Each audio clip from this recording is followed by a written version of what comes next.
Ginamit ng mga Pilipino ang panulat bilang sandat.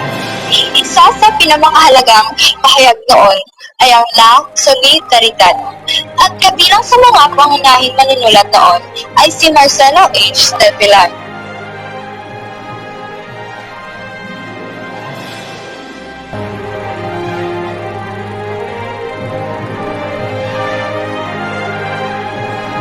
Mga sanaysay, inigiit ni Marcelo H. del Pilar ang kalayaan sa pamamahayag, pantay na karapatan at pagbibigay boses sa mga Pilipino na pamahalaan.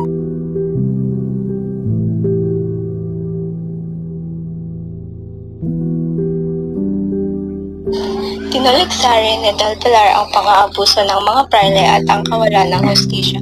Ipinakita niya ang tunay na pagbabago ay magsisimula sa pagkakaisa at pakikipaglaban para sa karapatan.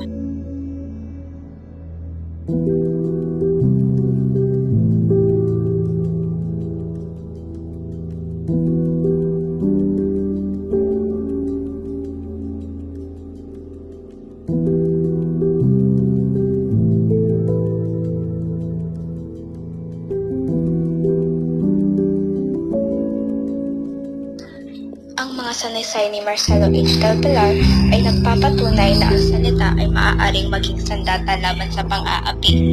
Ang kanyang tinig ay pananatiling inspirasyon hanggang sa kasalukuyan.